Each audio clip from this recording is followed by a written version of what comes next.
Alléluia, l'agneau est souverain. Père éternel, nous te rendons grâce ce soir. Nous bénissons ton saint puissant nom, Dieu d'Abraham, d'Isaac et Jacob. Nous remettons, Seigneur, ce moment précieux entre tes mains. Merci, Seigneur, parce que tu nous as permis d'être là ce soir. Nous te rendons grâce, Seigneur. Nous remettons nos frères et sœurs entre tes mains. Nous remettons, Seigneur, le message de ce soir entre tes mains, Seigneur. Ô Père éternel, balade-nous dans ta galerie, Seigneur. Enseigne-nous, Seigneur, ta parole ce soir. Ouvre notre entendement, Seigneur.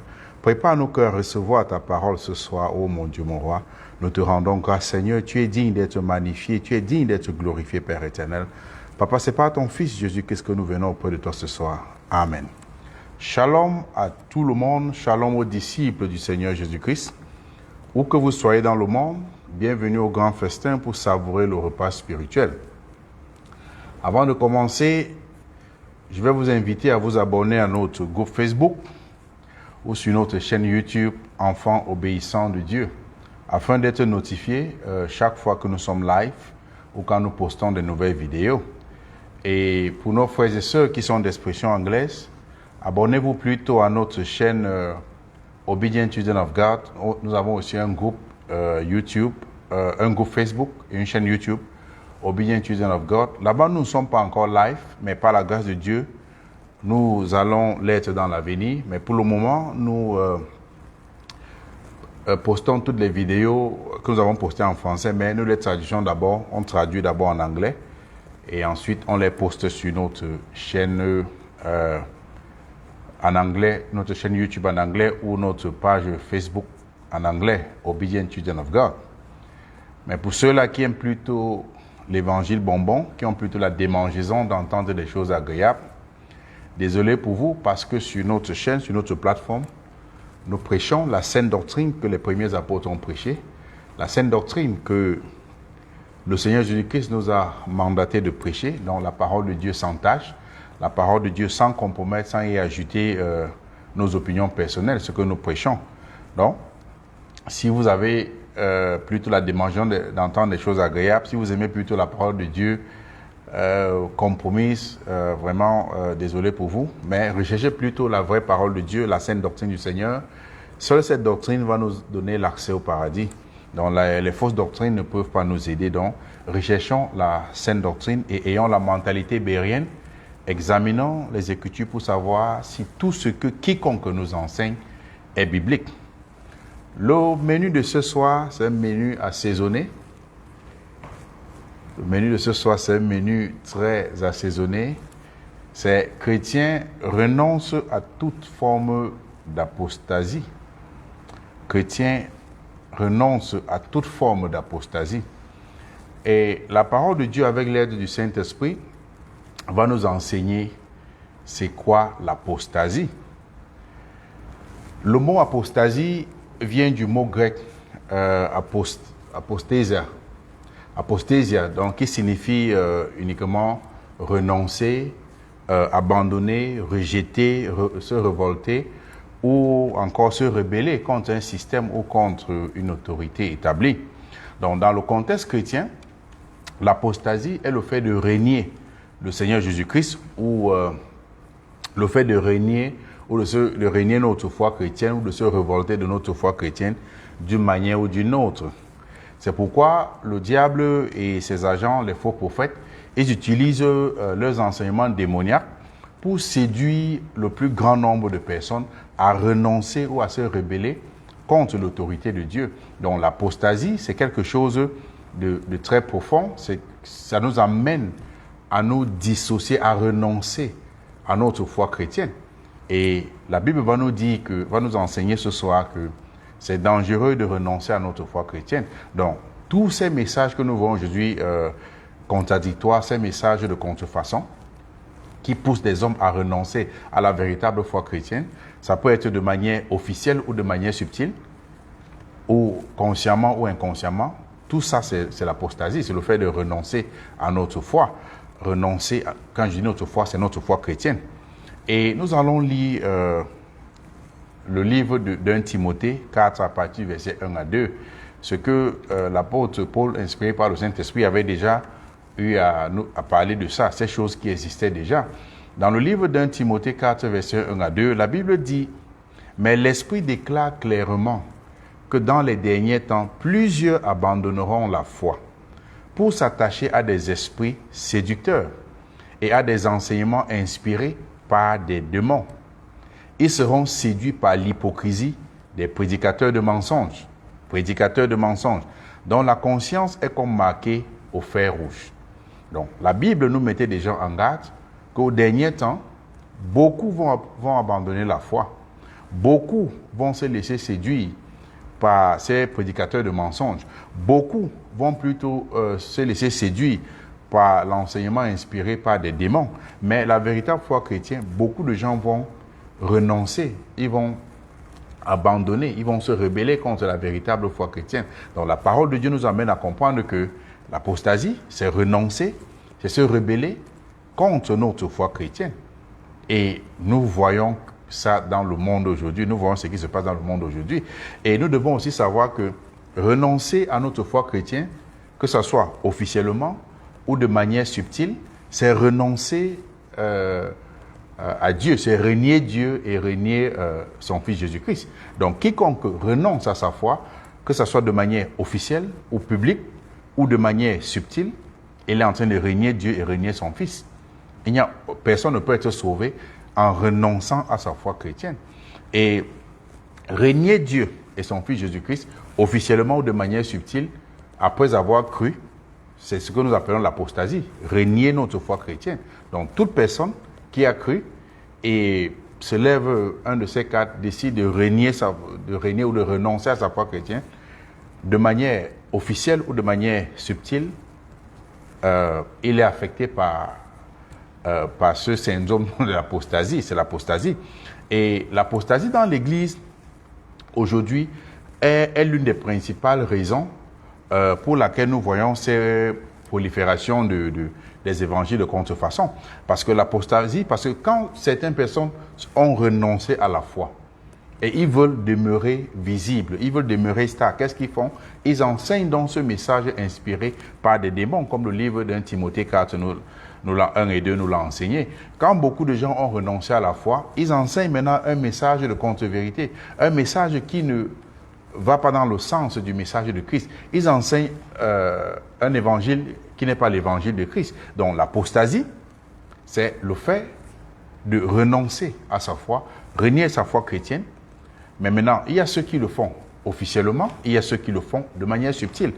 Et je disais encore, c'est l'une des principales raisons que nous voyons la prolifération de beaucoup des enseignements, des évangiles de contrefaçon, ou beaucoup des églises, entre guillemets, qui ne glorifient pas l'Éternel. Et à cause de ces fléaux, plusieurs ont abandonné la foi pour s'attacher à des esprits séducteurs et à des enseignements inspirés par des démons. Donc l'apostasie, c'est le fait d'abandonner sa foi chrétienne. Mais quand d'autres l'ont abandonné, d'autres abandonnent, ils se détournent. D'autres abandonnent de manière subtile devant les autres. Ils prétendent être encore dans la foi, juste pour se remplir des poches, mais dans leur cœur, ils ne sont plus dans la foi. Et nous devons aussi savoir que l'apostasie peut se faire de plusieurs façons. Nous avons ceux qui renoncent, à leur foi officiellement, de manière officielle. La Bible nous donne un exemple dans le livre de 2 Timothée 4 à partir du verset 10. Et l'apôtre Paul, inspiré par le Saint-Esprit, disait que, quand il envoyait la lettre, il disait que Démas m'a abandonné par amour pour le siècle présent. Tu vois, il s'est détourné de la foi. Il m'a abandonné par amour pour le siècle présent et il est parti pour Thessalonique. Mais maintenant, nous avons ceux-là qui renient leur foi, ils renoncent à leur foi de manière officielle. Et la Bible nous donne l'exemple de Démas, quelqu'un qui était avec l'apôtre Paul. Ils étaient dans la foi, mais il a abandonné l'apôtre Paul parce qu'il a renoncé à sa foi. Et le fait que l'apôtre Paul le dit, c'est parce que il s'est rendu compte que Démas a posé un acte pour dire « je ne suis plus dans la foi ». Donc, il a envoyé le message pour dire « Démas m'a abandonné » et pour le siècle présent. Or, tout chrétien qui s'attache au siècle présent veut dire qu'il a abandonné la foi. Donc, l'apôtre Paul confirmait que Démas avait abandonné la foi de manière officielle pour aller à Thessalonique. Et il disait que Crescent est allé en Galatie et Tite à Dalmatie. Mais ceux-là sont restés plutôt encore dans la foi. La Bible nous parle de l'histoire de Démas qui avait renoncé à sa foi de manière officielle. Il a renoncé à sa foi chrétienne. C'est la raison pour laquelle l'apôtre Paul dit « Démas m'a abandonné » parce qu'il a renoncé à sa foi de manière officielle. Nous avons ceux qui renoncent à leur foi chrétienne de manière subtile. C'est-à-dire, ils renoncent à sa foi chrétienne, mais ils prétendent être toujours dans la foi, juste pour se remplir des poches, ou juste pour séduire, ou juste pour quelques faveurs. Et la Bible nous donne aussi un exemple. Et nous allons lire cet exemple dans le livre de Luc 22 à partir du verset 3 à 6. La Bible dit que, or Satan entra dans Judas, surnommé Iscariote, qui était du nombre des 12. Et Judas alla s'entendre avec les principaux sacrificateurs et les chefs des gardes sur la manière de leur livrer, parlant de Jésus. Ils furent dans la joie et ils convinrent de lui donner de l'argent. Après qu'il s'est engagé, il cherchait une occasion favorable pour leur livrer Jésus à l'insu de la foule.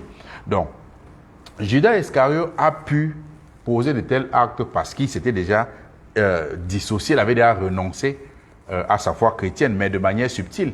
Le fait qu'on dit qu'il voulait le livrer à l'insu de la foule, ça veut dire qu'il avait encore le privilège de se retrouver parmi les 12. Il avait encore le privilège de s'asseoir à la table avec le Seigneur.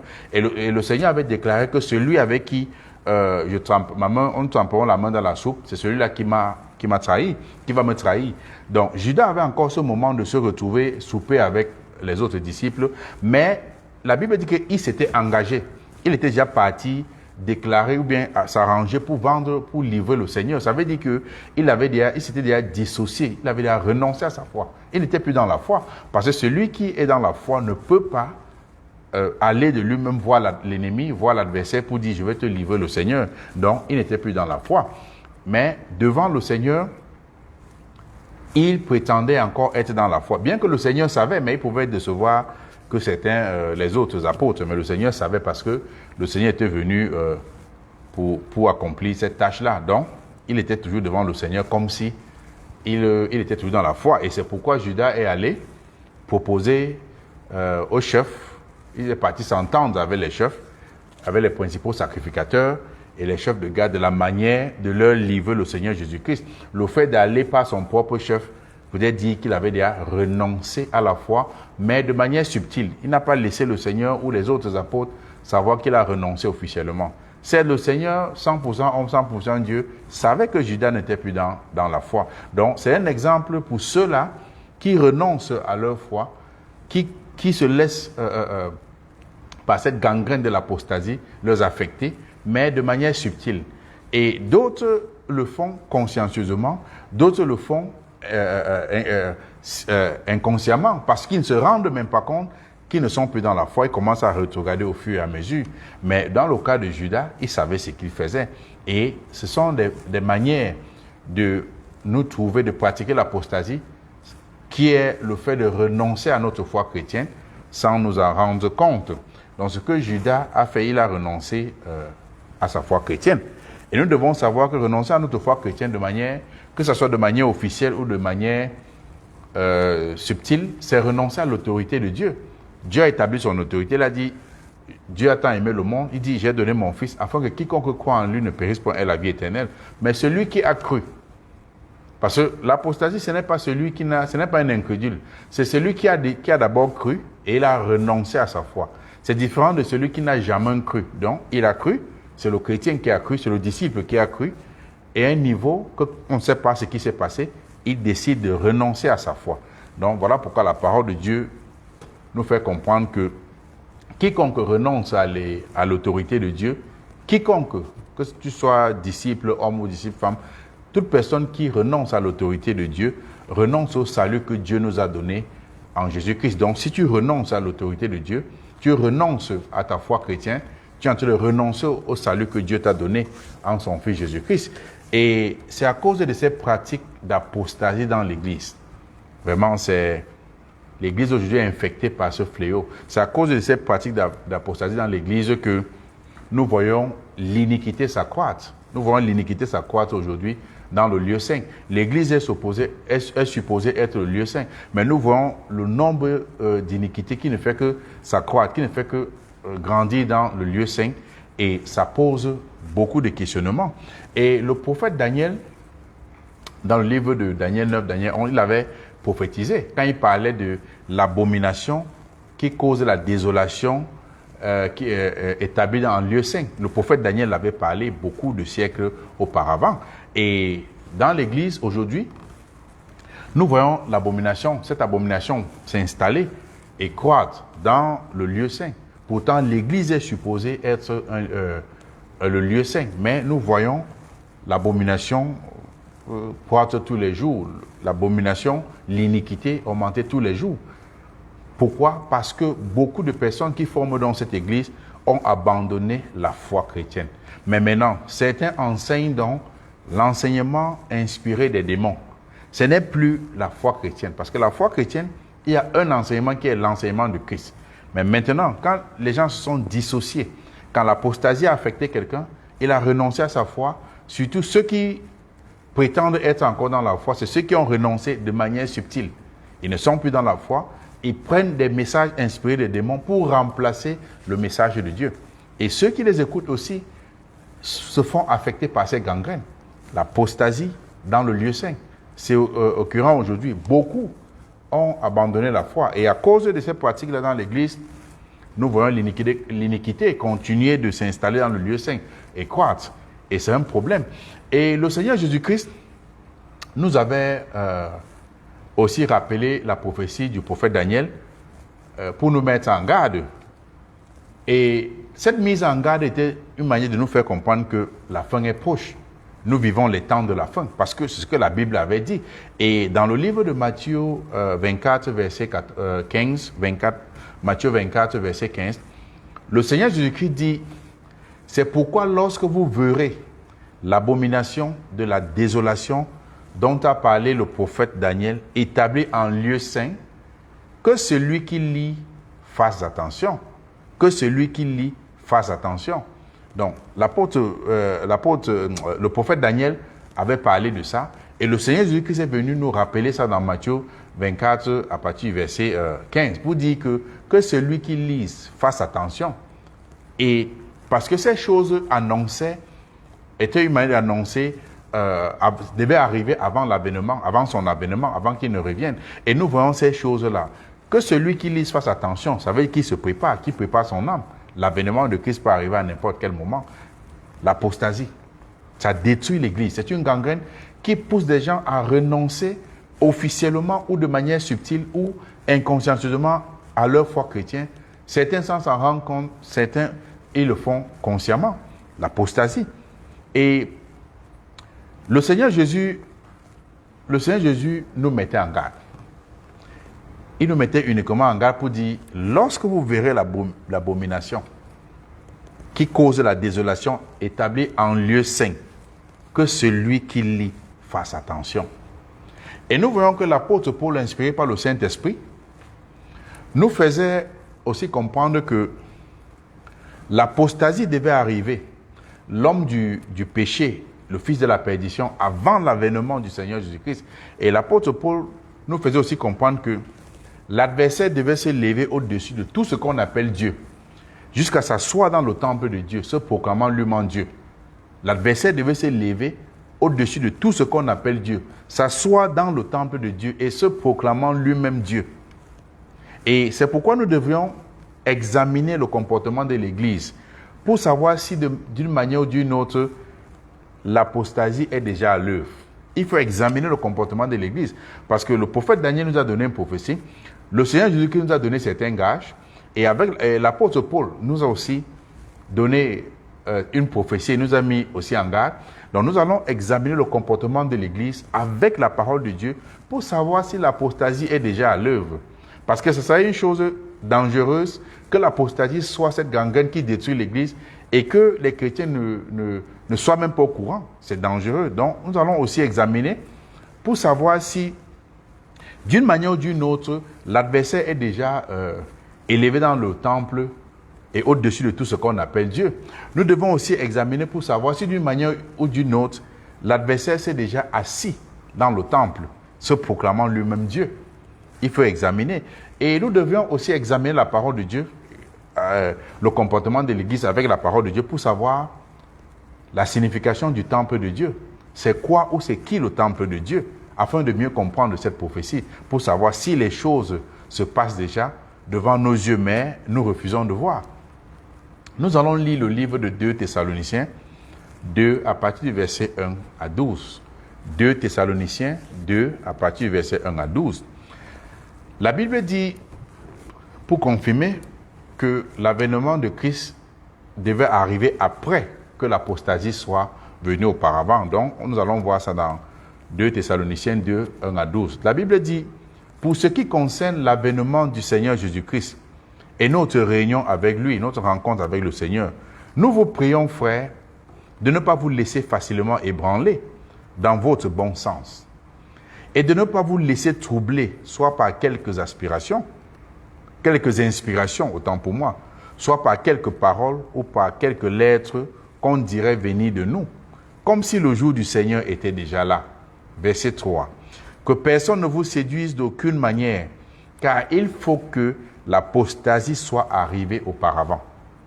Il faut que l'apostasie soit arrivée auparavant et qu'on ait vu paraître l'homme du péché, le fils de la perdition.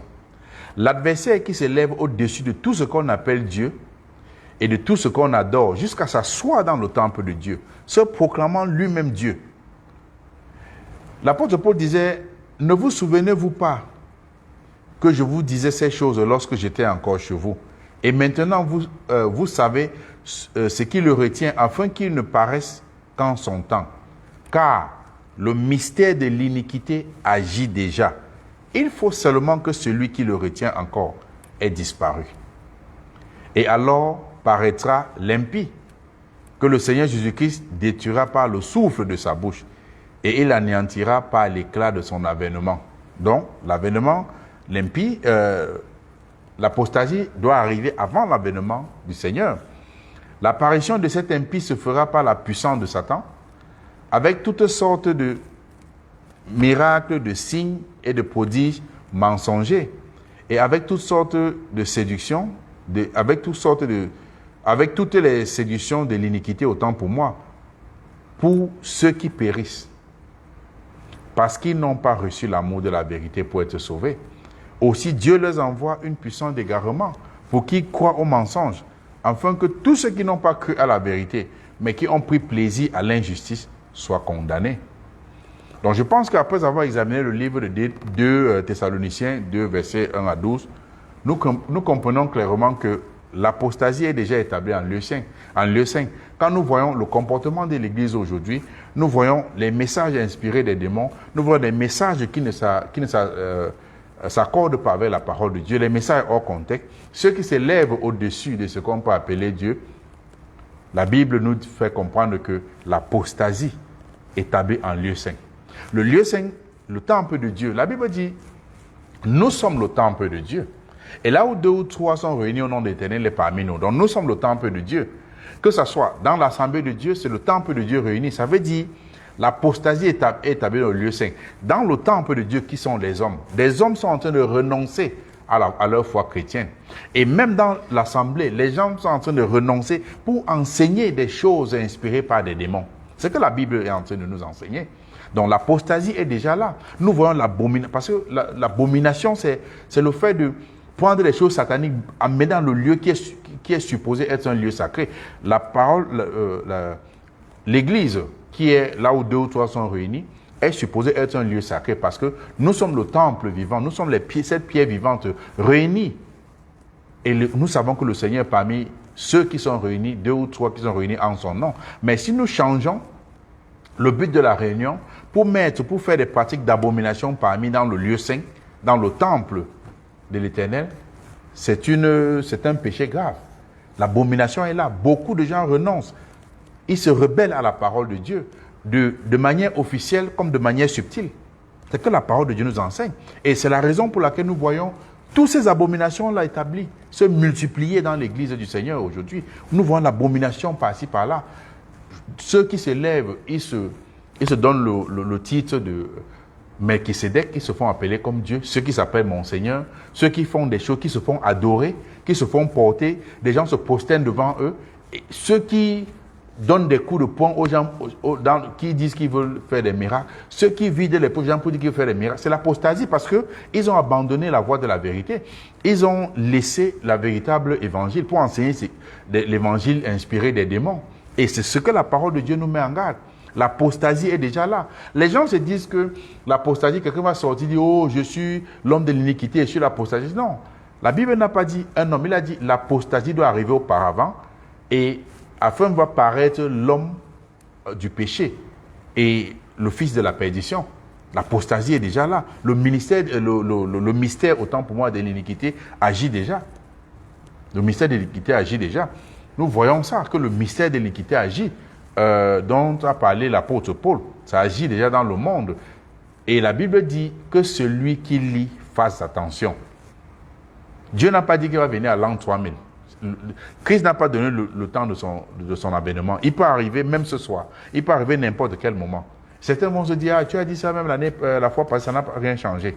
Je ne connais pas quand lui-même va venir, mais il nous a dit d'être prêt. La Bible dit que celui qui lit fasse attention. Nous voyons aussi la prolifération des fausses églises et les faux prophètes qui, de manière subtile, travaillent pour l'adversaire. L'adversaire, c'est le diable. Nous voyons cette prolifération des fausses églises et des faux prophètes. Tout ça. Et qu'est-ce qu'ils enseignent? Les messages inspirés par les démons. Donc tout ça, et beaucoup de gens qui écoutent ces messages renoncent à la véritable foi chrétienne. L'apostasie est là. L'apostasie est devant nos yeux. Mais les gens ne veulent pas seulement accepter. L'apostasie est là. Et nous voyons aussi, dans l'Église aujourd'hui, l'abomination s'est installée et croître. Pourquoi je dis ça? Parce qu'aujourd'hui, le mal est appelé de manière subtile bien et le bien est appelé mal. Et le prophète Ésaïe disait ça, que malheur, dans Ésaïe 5:20, que malheur, celui qui appelle le mal bien et celui qui appelle le bien mal. Mais nous voyons que dans l'Église aujourd'hui, Ceux qui commettent des abominations, s'ils ne supportent pas, on va dire, oh, tu es xénophobe, oh, tu ne fais pas ceci. Le mal est appelé bien et le bien est appelé mal. Mais nous, véritables chrétiens, nous allons demeurer dans notre foi. On ne doit pas se tourner ni de gauche ni de droite. On doit se focaliser sur le message unique du Seigneur Jésus-Christ. Le mal est profond. Regardez même dans les églises aujourd'hui. Tu t'en vas dans une soi-disant église pour dire, ce n'est pas ce que la Bible dit. Ils vont te chasser. Qui t'a dit de toucher à l'homme de Dieu? Personne ne veut examiner les Écritures. Le mal est profond. On se focalise sur des messages qui ne sont même pas bibliques. Et les gens suivent comme des mouches. Parce qu'ils ne sont plus dans la vérité. Et la Bible dit que, puisqu'ils ont rejeté la vérité, Dieu les a envoyé une puissance d'égarement. C'est ce que la Bible dit. Nous voyons aussi la prolifération des miracles, des signes et prodiges. Et tout ça, c'est des signes et prodiges mensongers, opérés par ces faux pasteurs ou les faux prophètes dans leurs églises boîtes de nuit. Parce que ce n'est pas l'église de Christ. Ce n'est pas la description de l'église de Christ. Ce sont les églises boîtes de nuit où ils font leurs petits jeux de lumière, ils font leur cinéma, ils racontent certains shows. La véritable église de Christ, c'est là où 2 ou 3 sont réunis et on enseigne la sainte parole du Seigneur. Le Seigneur a fait des miracles, mais il priait pour que les miracles s'opèrent. Il ne giflait pas des gens, il ne portait pas des gens, il jette par terre, frappe les chaises sur eux, il ne montait pas sur les gens pour faire des miracles. La Bible dit que le diable va faire toutes sortes de miracles. Donc le diable peut faire les miracles. Il peut faire certains miracles pour séduire ceux qui périssent, pour séduire ceux qui ne recherchent pas la vérité. Nous voyons toutes ces choses-là. Et nous devons savoir que, selon 2 Corinthiens 11, à partir du verset 13 et 15, la Bible dit que Satan lui-même se déguise en ange de lumière pour séduire les âmes mal affermies. Donc, Satan lui-même peut faire certains miracles. S'il peut se déguiser, il peut faire certains miracles pour séduire. Et nous avons vu, comme le livre de 2 Thessaloniciens 2, à partir du verset 9, a dit que Satan va faire toutes sortes de miracles, des signes et des prodiges, juste pour séduire les gens, pour amener les gens à renoncer à l'autorité de Dieu, à se rebeller, à renoncer, renier leur foi, renier Dieu. C'est pourquoi je dis toujours qu'il est indispensable de ne pas se baser uniquement sur la grandeur d'une assemblée, ni sur les miracles, les signes et les prodiges pour suivre toute personne qui se dit homme de Dieu. Il faut regarder le fruit de l'esprit. Il faut regarder les fruits dignes de repentance et non uniquement les miracles. Je dis toujours que même certains marabouts font des miracles. La Bible nous fait plutôt comprendre que l'apparition de l'impie se fera par la puissance de Satan, avec toutes sortes de quoi? Miracles, signes et prodiges mensongers. Mais ceux qui sont mal affermis vont croire à cela. Le mal est profond. À cause de l'apostasie établie en lieu saint, nous voyons que l'amour de la vérité a largement diminué et que la séduction de l'iniquité pour ceux qui périssent a largement augmenté aussi. Revenons au bon sentiment. Revenons au bon sentiment. Et nous devons savoir aussi que quiconque pratique toute forme d'apostasie contre l'autorité de Dieu confirme lui-même qu'il est de la sémence de l'homme du péché, du fils de la perdition, que le Seigneur Jésus-Christ détruira par le souffle de sa bouche. Et l'homme du péché et le fils de la perdition, dont l'apôtre Paul, inspiré par le Saint-Esprit, a parlé, a un seul et unique but: séduire le plus grand nombre de personnes à renoncer à l'autorité de Dieu et à sa parole, c'est-à-dire à renoncer à la foi chrétienne, à renoncer à leur foi chrétienne, afin que l'iniquité croisse davantage. C'est ce qui les amène, c'est uniquement ce qui amène l'homme du péché à multiplier des faux pasteurs pour séduire ceux même qui ont la vérité. La Bible dit que s'il est même possible séduire les élus, ceux qui ont même la vérité, s'ils ne se tiennent pas solides sur le rocher qui est Christ, ces faux pasteurs, le diable va utiliser des manières de ruse pour leur infiltrer les messages inspirés par les démons. Retournons dans l'étude de la parole de Dieu. Et nous devons savoir aussi que nous le faisons inconsciemment ou sciemment, cela nous conduira en enfer. Je parle de l'apostasie. Le fait de le faire inconsciemment ne t'épargne pas les portes de l'enfer, mais plutôt le fait de se repentir attend peut nous aider à échapper aux flammes de l'enfer. L'apostasie est cette gangrène qui détruit le corps de Christ aujourd'hui. Parce que beaucoup de personnes renoncent d'une manière ou d'une autre à leur foi. Beaucoup de personnes s'éloignent de la foi, renient le Seigneur d'une manière ou d'une autre. Comme on a vu Judas Iscariote l'a fait de manière subtile, comme Démas l'a fait de manière officielle. Beaucoup de personnes le font aujourd'hui. Dissocions-nous de toute forme d'apostasie. Dissocions-nous.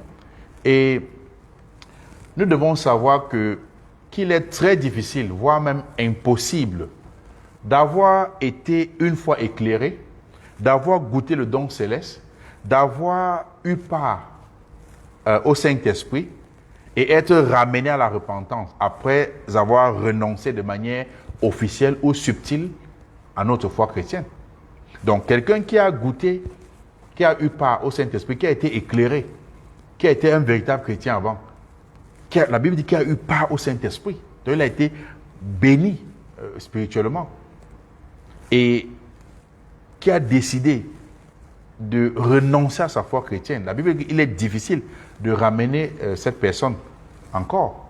C'est pourquoi, dans le livre d'Hébreux, la Bible nous met en garde.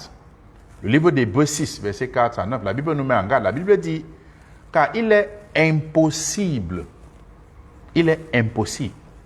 Il disait même que difficile, mais la Bible dit, il est impossible que ceux qui ont été une fois éclairés, qui ont goûté le don céleste, qui ont eu part au Saint-Esprit, qui ont goûté la bonne parole de Dieu et la puissance du siècle à venir, et qui sont tombés, soient encore renouvelés et amenés à la repentance. La repentance, c'est pour des hommes, ça ne s'adresse pas aux anges. Les anges ne peuvent pas se repentir, ça s'adresse aux hommes. Quand il dit homme, c'est grand, homme et la femme. La Bible dit, et qui sont tombés, soient encore renouvelés et amenés à la repentance. Pourquoi? Puisqu'ils crucifient pour leur part le Fils de Dieu et l'exposent à l'ignominie. Ils l'exposent à la honte, à la souillure. Et la Bible parle en parabole au verset 7 de Hébreux 6, parle au verset 7 en disant, lorsqu'une terre est abreuvée par la pluie, qui tombe souvent sur elle, et qu'elle produit une herbe utile à ceux pour qui elle est cultivée, elle participe à la bénédiction de Dieu. Mais si elle produit des épines et des chardons, elle est reprouvée et près d'être maudite, et on finit par y mettre le feu. Quoique nous parlions ainsi, bien-aimés, nous attendons pour ce qui vous concerne des choses meilleures et favorables au salut. Voilà ce que la parole de Dieu dit. Donc la Bible, de manière métaphorique, nous parle de la terre abreuvée par la pluie, afin que cette terre produise quoi? Une herbe utile à ceux pour qui elle est cultivée. Une herbe utile à ceux pour qui elle est cultivée.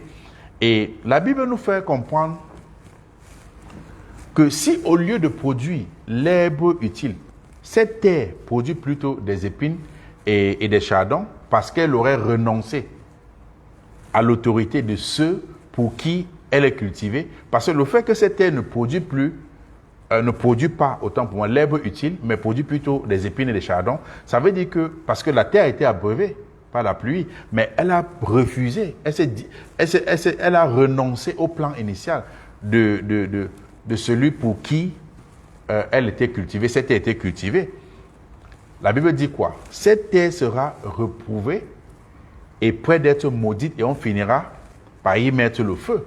Car toute forme d'apostasie conduit à l'enfer, ce que la Bible nous enseigne. La Bible nous enseigne que l'herbe utile participe à la bénédiction de Dieu. Mais l'herbe inutile, c'est-à-dire les épines et les chardons, finit dans le feu éternel. C'est ce que la Bible nous enseigne ce soir. Et cela devait nous amener à comprendre que tout chrétien qui renoncerait ou qui se détournerait du plan initial de l'autorité de Dieu dans sa vie sera maudit et finira dans le feu éternel. La Bible est claire. Et nous devons savoir aussi que toute forme d'apostasie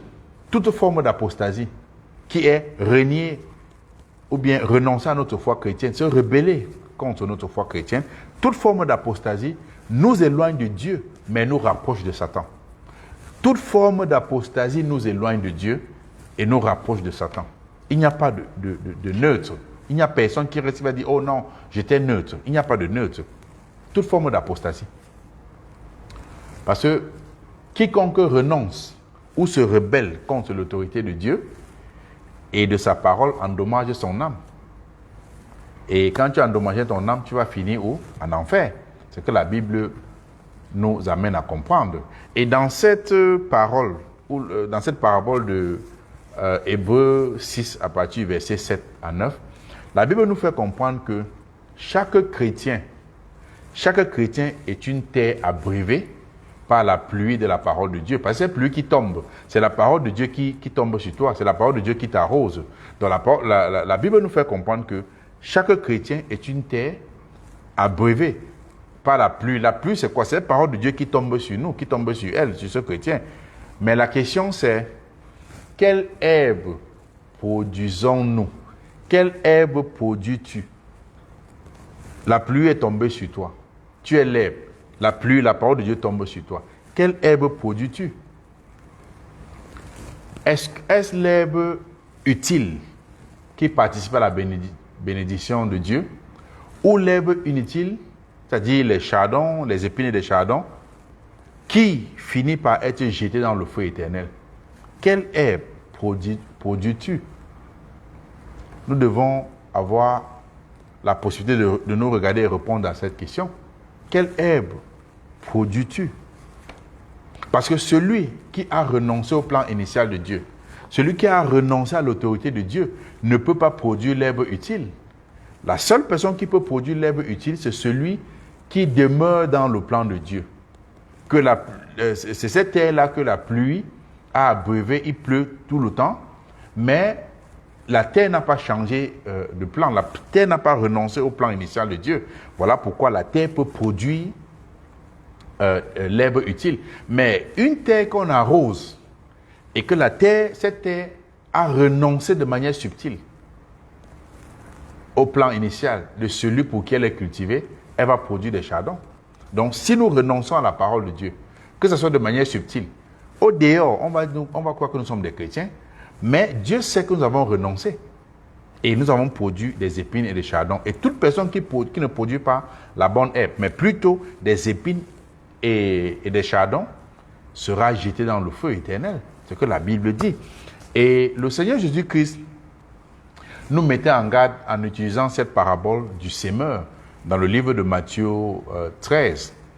Et on peut lire versets 19 à 22 juste pour voir la réponse quand il a posé la parabole et il a donné la réponse. Et le Seigneur Jésus-Christ disait, lorsqu'un homme écoute la parole du royaume et ne la comprend pas, le malin vient et enlève ce qui a été sémé dans son cœur. Lorsqu'un homme écoute la parole et ne la comprend pas, le fait de ne pas la comprendre, c'est toujours parce que d'une manière ou d'une autre, nous refusons d'écouter. C'est une autre façon de renoncer à la parole de Dieu. C'est renoncer à notre foi chrétienne. Le problème n'est pas d'écouter. Voilà pourquoi le livre de Jacques 1, 22 dit « N'écoutez pas seulement la parole de Dieu en vous bornant, mettez-la en pratique. » Donc lorsqu'un homme écoute la parole de Dieu et ne la comprend pas, le malin vient et enlève ce qui a été sémé dans son cœur. Cet homme est celui qui a reçu la sémence le long du chemin. On pouvait parler le long du chemin. Il écoutait. Peut-être son esprit était ailleurs. La Bible dit que celui qui a reçu la sémence dans un endroit pierreux, c'est celui qui entend la parole et la reçoit aussitôt avec joie. Mais il n'a pas de racine en lui-même. Il manque de persistance. Et dès que survient une tribulation et une persécution à cause de la parole, il trouve une occasion de chuter. La Bible dit, celui qui a reçu la sémence parmi les épines est celui qui entend la parole, mais en qui les soucis du siècle, la séduction des richesses, étouffe la parole et la rend infructueuse. Et la Bible parle des séductions des richesses. Pourquoi le message, la Bible a parlé au début des enseignements inspirés par les démons. Dans la plupart des soi-disant églises aujourd'hui, on parle seulement des richesses. Et à cause des soucis du siècle présent, les gens se détournent de manière subtile ou de manière officielle consciencieusement ou inconsciencieusement, de la parole de Dieu pour s'attacher à des doctrines de démons. Lorsque la Bible parle à cause des richesses, la séduction des richesses de ce monde, du siècle présent, et quand les gens entendent aujourd'hui, j'aurai mon jet privé, j'aurai ma grosse voiture, j'aurai des visas, des gens ne regardent plus qui est l'auteur de ce message. Ce message, quelle est la source de ce message? Mais puisqu'ils ont, la Bible parle de les soucis et du siècle présent et la séduction des richesses, ça leur emporte. Et la Bible dit quoi? La parole est étouffée. Les richesses étouffent cette parole et la rendent infructueuse. Or, il faudrait que la sémence tombe sur la bonne terre. Il faudrait que la sémence tombe sur la bonne terre. Et la Bible parle que la bonne terre, c'est celui-là qui entend la parole de Dieu et la comprend. Ça veut dire qu'il ne se détourne pas, il ne renonce pas à sa foi et porte du fruit. Un grain produit 100, un autre 60 et 30. Or, si tu te détournes de la parole de Dieu, tu renonces à ta foi, tu ne peux plus porter ce fruit. Et la question c'est, où et comment as-tu reçu la sémence de la parole de Dieu pour que le malin parvienne à enlever ce qui a été sémé en toi? Où est-ce que tu as reçu cette sémence? Où est-ce que tu as reçu cette semence? Les pressions de la vie, mon frère. La question c'est, où et comment as-tu reçu la sémence de la parole de Dieu qui a été sémée en toi pour que le malin parvienne à venir l'enlever? Où as-tu reçu cette sémence? Es-tu cette bonne terre qui écoute, qui entend et comprend? Ou es-tu celui-là qui écoute, mais à cause des soucis de ce monde, tu renonces à ta foi chrétienne pour les biens matériels, pour les soucis de ce monde? L'apostasie, ceux-là qui décident de renoncer à leur foi chrétienne, que qu'en soit le prix qu'on te donne. L'apostasie, certes, nous savons que le malin, par son mensonge et ses tromperies, fera tout pour nous séduire, pour nous flatter à renoncer, pour nous séduire ou flatter à renoncer ou à nous rebeller contre l'autorité de Dieu, comme il a fait à Judas Iscariote. Mais je dis toujours qu'il faut deux mains pour applaudir. Pourquoi nous laissons le malin venir nous séduire, nous amener à renoncer à notre foi? Beaucoup de gens se rendent à l'église tous les dimanches, mais ils ne sont plus dans la foi. Ils ont renoncé à leur foi. Parce que celui qui est dans la foi se fait enseigner par le Seigneur. Il n'enseigne pas le Seigneur ce qu'il faut faire, mais il est le Seigneur l'enseigner. Le fait de commencer à ajouter des choses dans la foi, les gens disent que, oh non, c'est la parole de Dieu. Mais pourtant, ce n'est plus la parole de Dieu. Nous, chrétiens, nous devons lui résister au diable, résister au malin. Parce que toute forme d'apostasie va nous conduire en enfer. Que nous le faisons officiellement ou de manière subtile, inconsciemment ou consciemment, c'est l'enfer.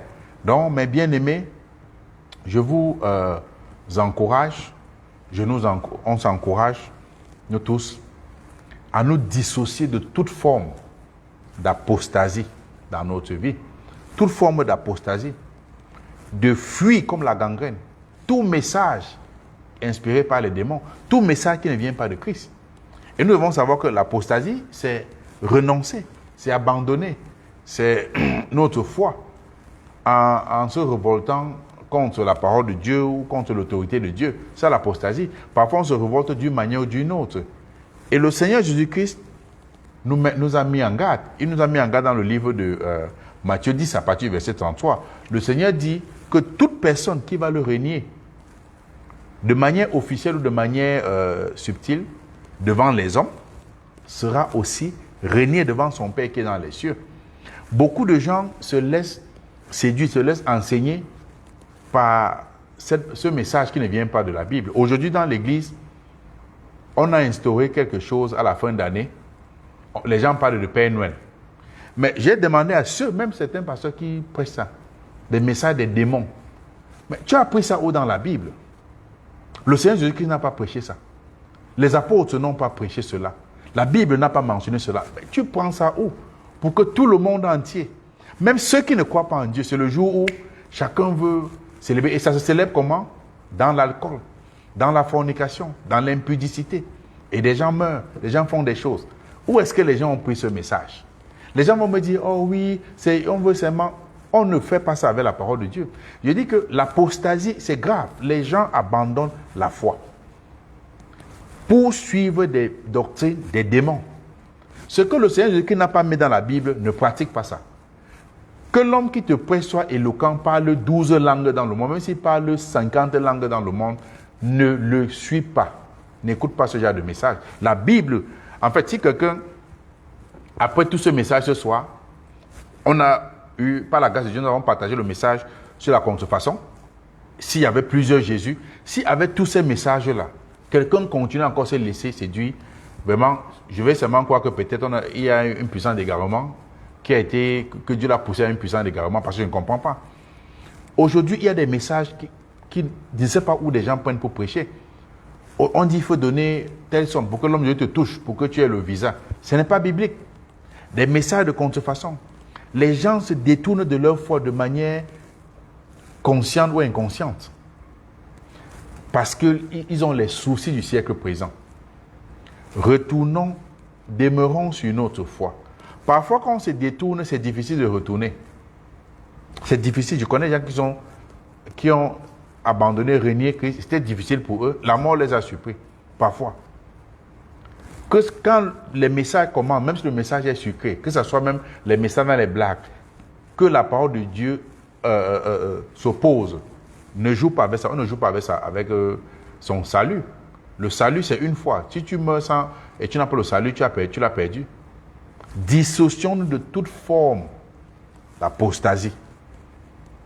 Parce que ça va nous conduire uniquement en enfer. Ça nous rend proches de Satan, ça nous éloigne de Dieu. L'apostasie est déjà là. Les gens qui disent que non, l'apostasie va arriver, ça va arriver à l'an 2500. Non. Le lieu saint est déjà infecté. Nous voyons l'abomination dans le lieu saint aujourd'hui. Nous voyons dans des églises. Dieu a défini le mariage. Les gens ont défini pour eux. Dans l'église, Dieu a dit, l'homme quittera son père et sa mère et s'attachera à sa femme. Les gens disent, non, tu peux avoir ton petit ami. Vous faites des choses, après on va voir. Ce sont des messages des démons. Ça te pousse à renier la foi. Parce que ce n'est pas ce que Christ a enseigné. Ce n'est pas ce que les apôtres ont enseigné, les premiers chrétiens et les premiers disciples ont enseigné. Dieu a établi son message, les gens ont établi leur message. Dissocions-nous d'apostasie. Les gens viennent s'entendre et disent, oh, pourquoi on prêche des messages pour les soucis du siècle présent? Celui qui suit véritablement le Seigneur Jésus-Christ, il sait quand tu as faim, il sait quand tu as soif. Il va s'occuper de toi. On a parlé la dernière fois, celui qui est intègre à Dieu, Dieu intègre dans la vie de cette personne. Dissocions-nous de toute forme d'apostasie. Et le ciel, c'est que j'ai partagé ce message avec vous. Toute personne qui va écouter, demain, quelqu'un ne peut pas dire à Dieu que je ne savais pas. Dissocions-nous de toute forme d'apostasie. Prenons notre Sainte Bible, examinons les Écritures, tout ce que n'importe qui poste. Dissocions-nous. Parfois, un ami va t'envoyer un message ou un post que quelqu'un a posté. Toi qui es chrétien, tu viens poster ça sur ton mur. Si ce n'est pas un message qui donne l'image, qui glorifie Christ, ne poste pas. C'est comme ça que le diable commence les tactiques pour te faire commencer à renoncer, renier ta foi. Parfois, on dit tu ne postes pas 5 fois. Ce que tu ne vas pas avoir la bénédiction. Tu ne postes pas parce que la bénédiction vient de l'Éternel. Ce n'est pas en postant les choses sur Facebook. Tous les messages subtils du diable, dissocions-nous. Prions, soyons plus que vainqueurs en Jésus-Christ. C'est le message que Dieu m'a mis à cœur de partager avec son peuple. S'il y a des questions, je serai prêt à répondre. En fait, je n'ai pas qualité, mais l'Éternel va nous faire grâce, peut nous révéler d'autres réponses. Donc, dissocions-nous. L'apostasie est là. L'apostasie affecte le corps de Christ aujourd'hui. Beaucoup de gens ont changé le message de Christ. Beaucoup de gens ont changé ce qu'on appelle l'église de Christ. Christ n'est plus prêché, n'est plus au centre. Dans ce qui est censé être l'église de Christ, d'autres personnes sont au centre. Des gens se lèvent dans le temple de Dieu jusqu'à se proclamer Dieu. On a vu même cette femme-là au Bénin qui a dit qu'elle est Dieu sur terre. Et je pense qu'elle est même folle maintenant. J'ai vu quelque chose sur Facebook où elle était un peu folle. Des gens se lèvent avec des messages inspirés des démons. Dissocions-nous de toute forme d'apostasie. Ça ne vient pas de l'Éternel. Parce que l'apostasie, c'est renier Dieu. Que ce soit de manière officielle ou de manière subtile. Renier Dieu va endommager notre âme. Dissocions-nous de toute forme d'apostasie. Recherchons le véritable message de Christ. La Bible nous fait comprendre des messages inspirés par les démons. Que qu'en soit l'éloquence d'un homme, que qu'en soit la richesse, même si 1 million de personnes suivent cette personne, examine ta Bible. La Bible n'a pas dit les hommes de Dieu seront reconnus parce que la foule leur suit. Non. La Bible parle plutôt de l'âge et la porte est spacieux est le chemin qui mène à la destruction. Et beaucoup de gens passent par là. Donc, je ne dis pas que Dieu ne peut pas bénir et que les gens... Mais on ne reconnaît pas un homme de Dieu parce qu'il a une forte assemblée où les gens le suivent. On reconnaît celui qui prêche la vérité. Déjà, aucun homme sur terre ne peut rassembler tous les chrétiens du monde. Dieu te donne ton ministère, tu prêches là. Et comme il a fait chez les premiers apôtres. Mais la différence, c'est quoi? Les gens vont dire, mais pourquoi alors tu critiques? Non, parce que ce que l'apôtre Pierre a prêché, l'apôtre Paul, l'apôtre Jacques, l'apôtre Jean, ne se contredisaient pas. Ils ont demeuré dans la foi. Dissociant de tout message, toute forme d'apostasie, parce que ça va endommager notre foi. S'il y a quelqu'un qui m'écoute ce soir, qui aimerait donner sa vie de pourriture au Seigneur Jésus-Christ et recevoir la vie éternelle que Dieu nous donne en son Fils Jésus-Christ, nous pouvons prier pour lui, pour qu'il donne sa vie. Si cette personne n'a pas le courage d'être en ligne, qu'il m'écrive inbox, on va, par la grâce de Dieu, faire de suivi pour qu'il donne sa vie à Christ. Parce que la vie éternelle appartient uniquement à ceux qui sont repentis, qui ont abandonné l'ancienne ADN d'Adam, qui ont accepté la nouvelle ADN, la nouvelle sémence de Dieu en la personne de Christ dans leur vie. Soyez bénis et je vais prier pour rendre grâce à l'Éternel qui m'a permis d'être là ce soir, parce que ce n'est pas à sa grâce que je suis là, que nous sommes là tous. Ce n'est pas par nos propres efforts, non, ce n'est pas à sa grâce. Donc prions. Éternel Dieu Tout-Puissant, nous te rendons grâce pour ce soir. Merci pour ton amour et ta bonté, Père. Merci pour la grâce, la fidélité. Merci pour ce message ce soir. Nous te prions, Seigneur, aide-nous, Seigneur, dans nos vies, à nous dissocier de tout message, Seigneur, qui ne te glorifie pas. Tout message inspiré par les démons, aide-nous, Seigneur, à discerner et à nous dissocier de ce message, Seigneur. Aide-nous, Seigneur, à rester fidèles en ta parole, Seigneur. Aide-nous, Seigneur, à ne pas renoncer à notre foi, Dieu Tout-Puissant. Toute forme, Seigneur, et tout plan, Seigneur, toute ruse du diable, Seigneur, sera nul et sans effet.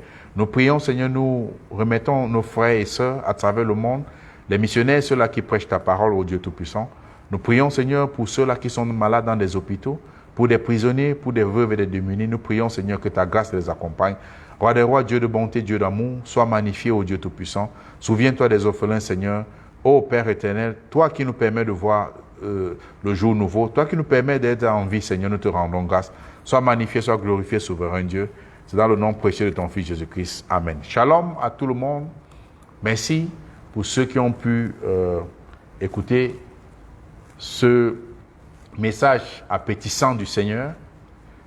Je vais vous dire à samedi prochain par la grâce de Dieu. Si on ne se voit plus, retrouvons-nous au ciel pour célébrer et dans le paradis de notre Père Céleste. Shalom à vous tous. Bye bye.